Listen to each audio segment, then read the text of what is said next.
नमस्ते दोस्तों और चैनल पर आपका स्वागत है।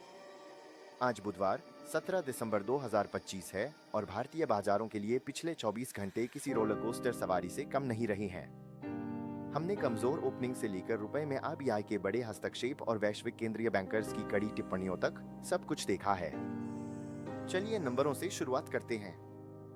एक दर्दनाक मंगलवार के बाद जहां सेंसेक्स 500 अंक से ज्यादा टूटा था, आज का पूरा दिन उतार चढ़ाव और निफ्टी के 25,800 से 25,900 जोन को बचाने की जद्दोजहद में बीता। बीएसई सेंसेक्स लगभग 84,510 पर बंद हुआ, जो पिछले बंद से करीब 170 अंक नीचे है। हालांकि सुबह इसमें थोड़ी रिकवरी दिखी थी। एनएसई निफ्टी 25,850 के स्तर के पास बंद हुआ। यह 25,902 पर सकारात्मक खुला था, लेकिन उन बढ़त को बरकरार नहीं रख सका। निफ्टी बैंक दबाव में रहा और 59,070 के आसपास बंद हुआ। रुपए की स्थिति आज की सबसे बड़ी खबर। भारतीय रुपया सुबह 90.00 डॉलर के स्तर को छू गया था, जिसके बाद आरबीआई के बड़े हस्तक्षेप ने इसे 89.81 पर वापस खींचा। आखिर बाजार को सहारा क्यों नहीं मिल पा रहा है? अभी 3 बड़े मैक्रो थीम काम कर रहे हैं। सबसे पहले बात रुपए की। हम गिरावट का एक ऐतिहासिक स्तर देख रहे हैं। हालांकि भारत का व्यापार घाटा नवंबर में काफी कम होकर 24.5 बिलियन डॉलर रह गया है, फिर भी विदेशी संस्थागत निवेशक पैसा निकाल रहे हैं। कल ही एफआईआई ने 2,381 करोड़ रुपए के शेयर बेचे। जब रुपया कमजोर होता है तो विदेशी फंड्स के लिए भारत में बने रहना महंगा हो जाता है, जिससे बिकवाली का एक चक्र शुरू हो जाता है। आरबीआई अभी एक कठिन स्थिति में है। भारत में मुद्रास्फीति बहुत कम है। नवंबर में यह अविश्वसनीय 0.71% पर थी, फिर भी केंद्रीय बैंक ब्याज दरें घटाने में हिचकिचा रहा है। क्यों? क्योंकि अमेरिकी फेड अभी भी सतर्क है। अगर आरबीआई दरें घटाता है और फेड नहीं, तो रुपया और भी गिर सकता है। अगली पॉलिसी मीटिंग विकास और मुद्रा की सुरक्षा के बीच एक जंग की तरह होगी। सकारात्मक पक्ष यह है कि चीन से कमजोर मांग के कारण वैश्विक कच्चे तेल की कीमतें ठंडी हुई हैं। भारत जैसे आयातक देश के लिए यही एक चीज है जो हमारे राजकोषीय घाटे को नियंत्रण में रख रही है।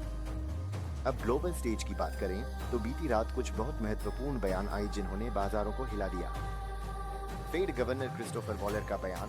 फेड गवर्नर क्रिस्टोफर वॉलर ने आज बात की और उनका रुख नरम से बदलकर न्यूट्रल हो गया है। उन्होंने संकेत दिया कि हालांकि दिसंबर में रेट कट हुआ था, लेकिन 2026 की राह अब अनिश्चित है। अमेरिका में हॉकिश होल्ड का यह मिजाज भारत जैसे उभरते बाजारों पर दबाव डाल रहा है। भू-राजनीतिक हलचल। राजनीतिक मोर्चे पर निवेशक भारत अमेरिका व्यापार समझौते की वार्ताओं पर करीब से नजर रख रहे हैं। वहां की कोई भी खटास सीधे तौर पर आईटी और फार्मा सेक्टर में महसूस की जा रही है। यही वजह है कि HCL टेक जैसे दिग्गज इस हफ्ते टॉप लूजर्स में शामिल रहे। अब बात करते हैं डिजिटल गोल्ड की। अगर आपको लगता है कि स्टॉक मार्केट अस्थिर है, तो क्रिप्टो को देखिए। 2025 का अंत बिटकॉइन के लिए बहुत खराब साबित हो रहा है। बिटकॉइन अभी $87,200 के आसपास है, जो अक्टूबर के 126,000 डॉलर के पीक से भारी गिरावट है। पिछले 24 घंटों में $570 मिलियन से ज्यादा का लिक्विडेशन हुआ है। एथेरियम $2,940 के स्तर को बचाने के लिए संघर्ष कर रहा है। भारत पर प्रभाव। भारतीय टेक स्टॉक्स और क्रिप्टो के बीच संबंध अब तक के सबसे उच्चतम स्तर पर है। जब ग्लोबल टेक स्टॉक्स या क्रिप्टो गिरते हैं, तो भारत के मिड कैप और स्मॉल कैप आईटी सेक्टर में तुरंत डर का माहौल बन जाता है। खत्म करने से पहले चलिए आज की हीट मैप पर नजर डालते हैं। गिरावट वाले सेक्टर। बैंकिंग। एक्सिस बैंक प्रमुख लूजर रहा। मार्जिन दबाव की खबरों के बाद इसमें 5% से ज्यादा की गिरावट आई। आईटी और मेटल्स। HCL टेक और टाटा स्टील में भी बिकवाली रही, दोनों करीब 2% नीचे बंद हुए। बढ़त वाले sector. City gas. Indraprastha gas में 6% की उछाल आई। Consumer stocks. टाइटन और भारती एयरटेल मजबूत रहे। एयरटेल में करीब 1.6% की तेजी रही। तो 17 दिसंबर का सार यह है, भारतीय बाजार इंतजार करो और देखो की स्थिति में है। हम मजबूत घरेलू विकास और आक्रामक वैश्विक माहौल के बीच फंसे हैं।